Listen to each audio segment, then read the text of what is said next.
मित्रांनो, घटस्फोटित पत्नी एका जिल्ह्याची जिल्हाधिकारी आहे, जिचा पती त्याच जिल्ह्यातील ऑफिसमध्ये साधा शिपाई आहे. दोघेही समोरासमोर येतात तेव्हा एक वेगळाच अनुभव पाहायला मिळतो.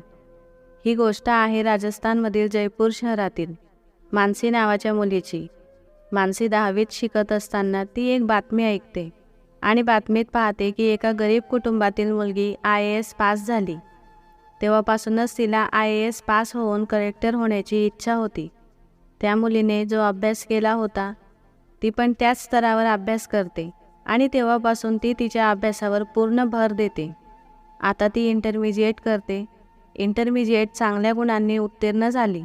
ती इतक्या चांगल्या गुणांनी उत्तीर्ण झाली की तिला तिच्या तहसील क्षेत्रात इंटरमिजिएटमध्ये सर्वोच्च स्थान मिळाले. आता होतं काय की आता ती ग्रॅज्युएशन करते. ग्रॅज्युएशनमध्येही तिला चांगले गुण मिळतात. सगळी मुलं कॉपी करून लिहित होती, पण कायद्याचं शिक्षण घेत असल्यामुळे तिने कुठलीही चोरी केली नाही.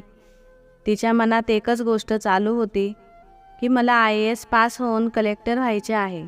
ती गरीब नव्हती, ती एका सामान्य कुटुंबातील होती.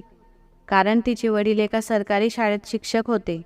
ते शिक्षक असल्यामुळे घरात शिक्षणासाठी प्राधान्य होतं व घरात अभ्यासासाठी खूप चांगले वातावरण होते. आता झालं काय, मानसीचं ग्रॅज्युएशन पूर्ण झालं. त्यानंतर ती IASची परीक्षा देते. तिने ती परीक्षा दिली, पण ती पास झाली नाही. अजून एका वर्षात तिने पुन्हा परीक्षा दिली, तरी देखील ती पास झाली नाही. कारण तिचे आईवडील तिच्यावर खूप पूर्वीपासून लग्नासाठी दबाव आणत असल्याने ती बाहेर पडू शकली नाही. ती इंटर्नशिप पास झाली तेव्हा ती पदवीच्या दुसऱ्या वर्षाला होती. त्याचवेळी तिचे आईवडील तिला लग्नासाठी आग्रह करत होते.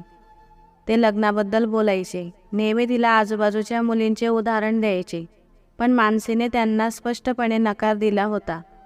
ती रडायची आणि म्हणायची की तुम्ही मला एक संधी द्या.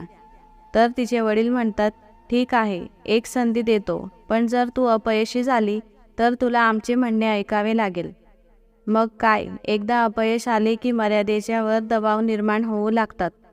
मानसीवर दबाव वाढू लागला. ती घरी बसून स्वतः अभ्यास करायची. ती तिच्या वडिलांना म्हणते की मला बाहेर जाऊन अभ्यास करायचा आहे, अशी माझी इच्छा आहे. ती इच्छा व्यक्त करत असताना तिचे वडील तिला नकार देतात व ते म्हणतात, आम्ही तुला बाहेर पाठवू शकत नाही, कारण बाहेरचे वातावरण इतके खराब आहे की कधी काय होईल सांगता येत नाही. कारणे आणखी बरीच आहेत. आमच्याकडे तेवढे पैसे पण नाहीत. मानसीचे वडील अजून एका गोष्टीचा विचार करत होते की आता आमच्याकडे जेवढे पैसे आहेत तेवढ्या पैशात एखाद्या नोकरीवाल्या मुलाशी तिचे लग्न लावून देऊ. त्यांना अजून एक विचार येतो की जर ती दिल्लीला जाईल तर दिल्लीला जाऊन चांगला अभ्यास करेल.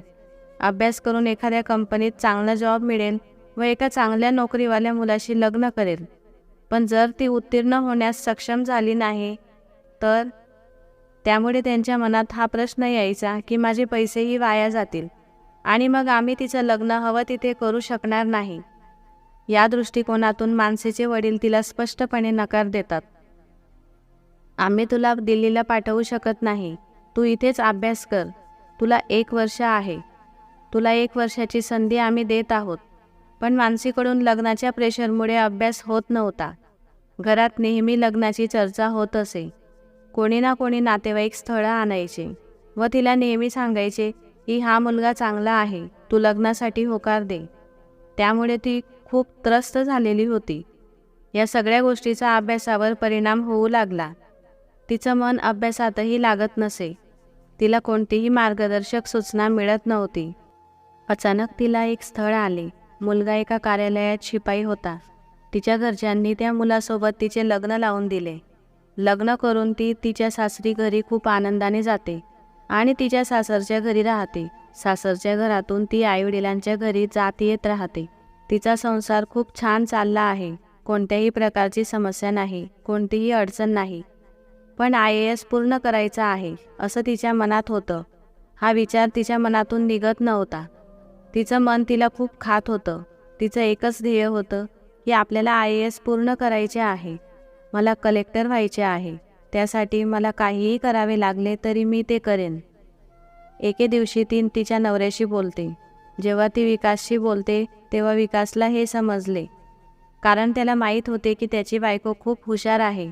विकास म्हणतो, बरं तू जे बोलते ते ठीक आहे, पण आम्हाला याबद्दल घरी देखील बोलावे लागेल. तुला तिथे ठेवायला, दिल्लीत राहायला आमचा कोणताही आक्षेप नाही. आपण पैसेही कमावतो, त्यामुळे आम्ही तुला 10-12 हजार रुपये दिले तर ही काही मोठी गोष्ट नाही. जर तू तिथे 10,000 रुपये खर्च केले तर आम्हाला काही अडचण नाही, पण मुख्य म्हणजे तू तिथे एकटी कशी राहशील? तर मानसी सांगते की माझी एक मैत्रीण तिथे राहते. विकास म्हणतो की ठीक आहे, जर असे असेल तर आपण आपल्या घरी या विषयावर चर्चा करू, कारण आम्ही कोणताही संकोच न करता आमच्या पालकांशी बोलतो, कारण मोठ्यांना न विचारता तुला मी काहीही सांगू शकत नाही. मानसीला आधीच भीती वाटत होती. विकास घरी येतो आणि वडिलांना सगळं काही सांगतो. सांगितल्यावर त्याला तिथून थेट नकार दिला जातो आणि सांगितले की हे अजिबात होणार नाही, कारण तू इथे राहणार आणि ती दिल्लीत कसं शक्य आहे? आजचा काळ दिल्लीत चांगला नाही. तिथे कोण आहे, काय आहे, ती काय करेल, आणि आमच्या कुटुंबातील एकही सदस्य दिल्लीत राहत नाही. त्याचे वडील अजून एक गोष्ट समजावून सांगतात की एखाद्या मुलीवर वेगळे काम सोपवले तर लोक काहीतरी करून तिला जवळ आणण्याचा प्रयत्न करतात आणि ती इथे पण अभ्यास करू शकते. ती दिल्लीत एकटी कशी राहणार? खूप प्रश्न आहेत बेटा. हे शक्य नाही, हे योग्य नाही. विकास हे सगळं ऐकून स्तब्ध होऊन जातो. त्याचे वडील म्हणतात की जर तिची आई तिथे असती तर आपल्याला पाठवायला काही हरकत नसती. मी तिला एकटे कुठेही पाठवू शकत नाही. सर्व लोकांना आपण काय उत्तर देणार? सगळे म्हणतील की आम्ही आधीच लग्नाला नकार दिला होता, पण तुम्ही तुमच्या इच्छेनुसार लग्न केले. पण पत्नीने अभ्यास करावा अशी विकासची इच्छा होती. विकास मानसीला म्हणतो, बघ, ही गोष्ट अशी आहे की इथे जी काही व्यवस्था करता येईल ती मी तुझ्यासाठी करेन, पण वडील तुला दिल्लीला जाण्यास नकार देत आहेत. ते तुला तिथे जाऊ देणार नाही.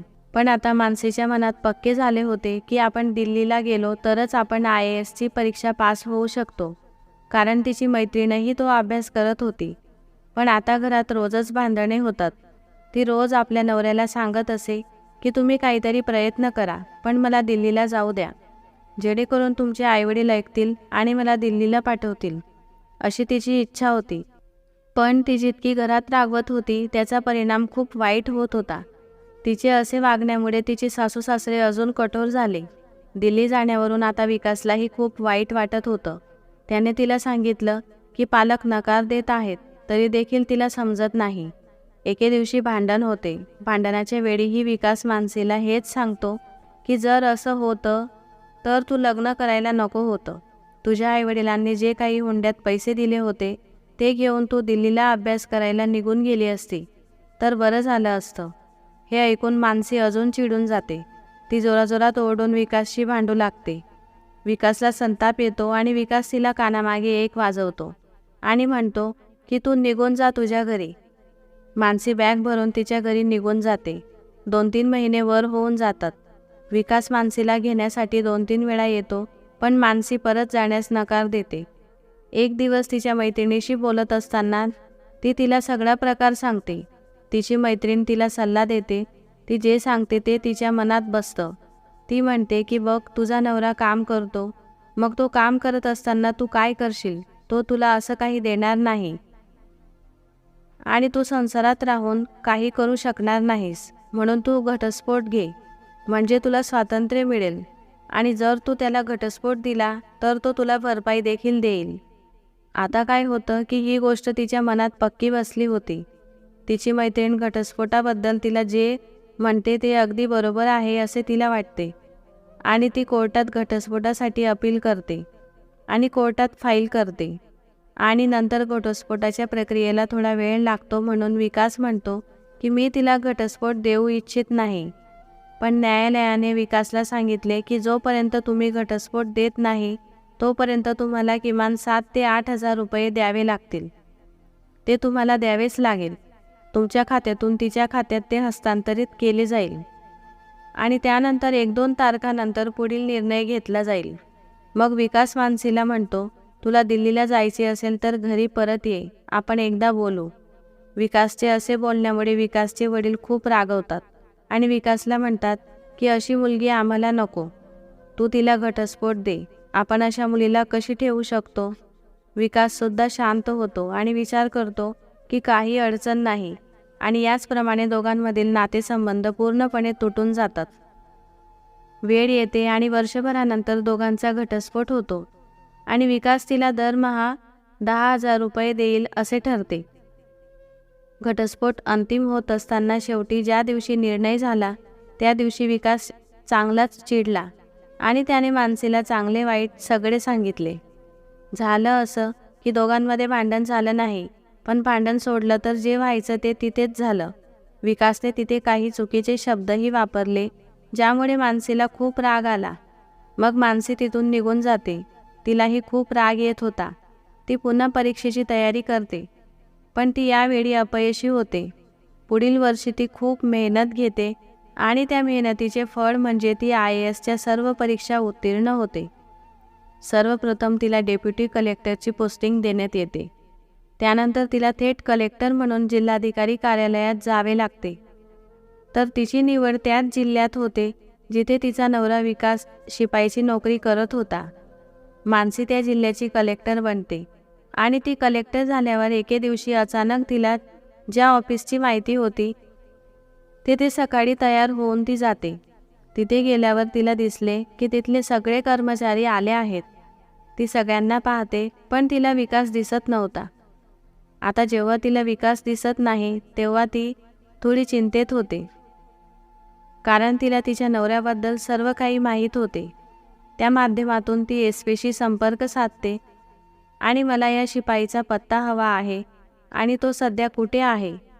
त्यानंतर त्याची संपूर्ण माहिती मिळाल्यावर तिला कळते त्याची दुसऱ्या जिल्ह्यात नियुक्ती करून बदली करण्यात आली आहे.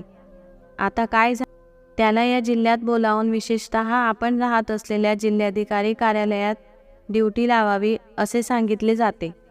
आता हा जिल्हाधिकारीचा आदेश असल्याने तेच घडते आणि त्यानंतर विकासची तिथे पोस्टिंग होते, त्याची बदली होते. विकासला हे माहीत नव्हतं की आपलीच बायको इथे जिल्हाधिकारी म्हणून आली आहे. दर महिन्याला त्याचा पगार कापला जात असल्याने ती अजूनही शिकत आहे असे त्याला वाटले. आता विकासला तेथे ड्युटी लागते तेव्हा तो पाहतो की जिल्हाधिकाऱ्याची गाडी येत आहे. गाडी येताना पाहून सर्वजण उभे राहतात. गाडीतून मानसी बाहेर येते. तिला पाहून संपूर्ण नोकर वर्ग तिला शुभेच्छा देतात. विकासही तिला शुभेच्छा देतो, पण मानसीला पाहून त्याचा चेहरा पडतो. मानसीही त्याला पाहते, पण ती त्याच्याकडे गर्वाने पाहते. तिच्या डोळ्यात स्वाभिमान असतो. आता विकासला कळत नव्हते की काय करावे, कसे रिॲक्ट करावे, आणि तो गुपचूप त्याचे काम करू लागला. परंतु मानसीच्या वागण्यात थोडा जास्तच गर्व आला होता. गर्व येण्याचे कारणही होते, कारण जेव्हा त्यांचा घटस्फोट झाला तेव्हा विकास तिला खूप बरे वाईट बोलला होता. त्याच दिवशी मानसीने ठरवले होते की एके दिवशी मी खूप मोठी होईल आणि याला याची जागा दाखवेल. मानसी विकासला पुन्हा पुन्हा ऑफिसमध्ये बोलावते आणि तो इकडची फाईल तिकडे करत असतो. हे काम करताना त्याला खूप वाईट वाटते. त्याला अपमानासारखे वाटते. तो विचार करतो की हे चांगले नाही आणि म्हणूनच तो बदली करण्यासाठी अर्ज टाकतो. तो काहीतरी प्रॉब्लेम सांगतो आणि बदली करण्यासाठी विनंती करतो, पण त्याला नकार मिळतो. तेव्हापासून तो कामावर येणे बंद करतो. 3 दिवस झाल्यावर 4थ्या दिवशी मानसी कर्मचाऱ्यांना त्याचा तपास करण्यासाठी सांगते. ती त्याच्यासोबत काम करणाऱ्या सर्व कर्मचाऱ्यांना विचारपूस करते, तर ते म्हणतात की आम्हाला काहीही कल्पना नाही. त्याला फोन केला तर तो म्हणतो की माझी तब्येत बरी नाही. परंतु मानसीला हे चांगलेच ठाऊक होते की तो बहाणे करत आहे, त्याला कामावर यायचे नसेल.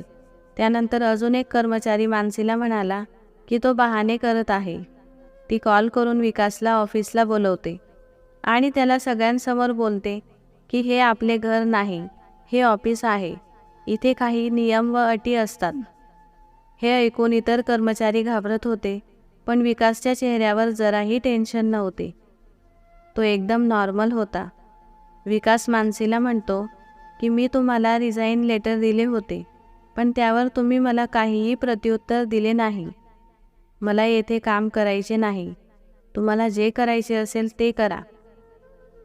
पुढे तो म्हणतो की जोपर्यंत मी इथे काम करत आहे तोपर्यंत तुम्ही माझे अधिकारी आहात, पण आता मला इथे नोकरी करायची नाही आणि एवढे बोलून तो तिथून निघून जातो.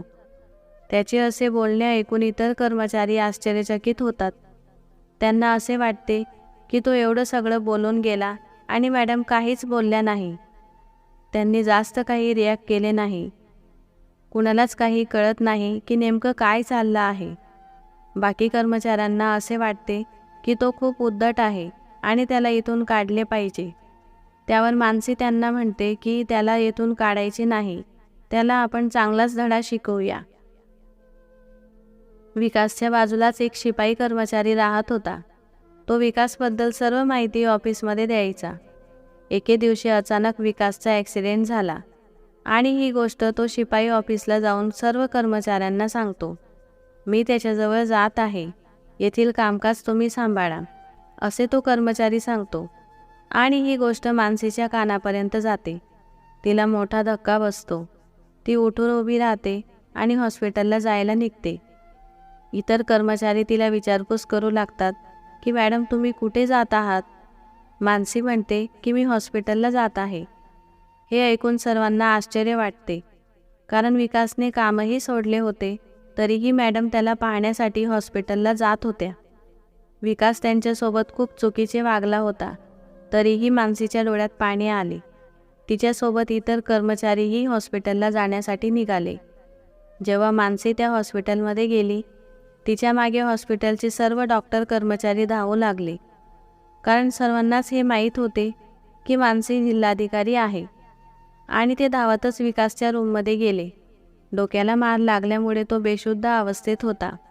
रूममध्ये जाताच मानसीला तेथील नर्स बसायला खुर्ची देतात, पण ती खुर्चीवर न बसता विकासच्या बेडवर जाऊन बसते आणि विकासचे पाय दाबू लागते आणि रडू लागते. हे पाहून सगळ्यांना आश्चर्य वाटते की हे इथे काय चालले आहे. कोणालाच काही कळत नव्हते. तेवढ्यात तेथील डॉक्टर मानसीला विचारतात की मॅडम हे तुमचे कोण आहेत? तेव्हा रडतच मानसी त्यांना म्हणते की तो व्यक्ती दुसरा तिसरा कोणी नसून माझा पती आहे. हे ऐकून सर्वांना आश्चर्य वाटते. तोपर्यंत विकास बेशुद्ध अवस्थेत असतो. आता हळूहळू त्याला शुद्ध येते. मानसी त्याचे पाय दाबत असते. हे पाहून त्याच्या डोळ्यातही पाणी येते. मानसी त्याच्या गळ्यात पडून रडू लागते आणि विकासला म्हणते की तू माझ्यासोबत काही चुकीचे केले नाही, पण माझ्या डोक्यात कलेक्टर व्हायचे भूत होते, म्हणून मी तुला अशी वागणूक दिली. हे ऐकून विकास तिला म्हणतो की तू जे केले ते चांगलेच केले. जर तू असे केले नसते तर आज तू या पदापर्यंत पोहोचली नसती. आता विकास आणि मानसी सोबत राहू लागतात. हळूहळू तो बरा होतो. त्यानंतर दोघं पुन्हा लग्न करतात. त्यानंतर मानसी विकासला म्हणते की आता तू हा जॉब सोडू शकतो. पण विकास मानसीला म्हणतो की नाही, मी हा जॉब सोडणार नाही. तू जरी इथे अधिकारी असली आणि मी शिपाई असलो तरी मला काहीही हरकत नाही. शिपाईचे काम करण्यात मला कोणताही अपमान वाटत नाही.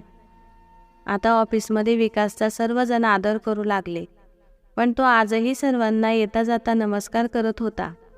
त्याचे काम तो पूर्ण मनाने करत होता. अशा प्रकारे ते दोघे पुन्हा एकत्र आले. आता मानसी आणि विकास या दोघांविषयी तुम्हाला काय वाटते? हे कथा वाचल्यानंतर कमेंट बॉक्समध्ये नक्की कळवा. मित्रांनो, ही कथा सांगण्याचा उद्देश कोणाचे मन दुखावणे अजिबात नाही. उलट त्यातून काही चांगल्या गोष्टी तुमच्या जीवनात वापराल अशी अपेक्षा आहे, कारण अनुभवातून बऱ्याच गोष्टी शिकायला मिळतात. तर कथा कशी वाटली हे नक्की कळवा आणि चॅनलवर नवीन असाल तर सबस्क्राईब करायला विसरू नका. धन्यवाद.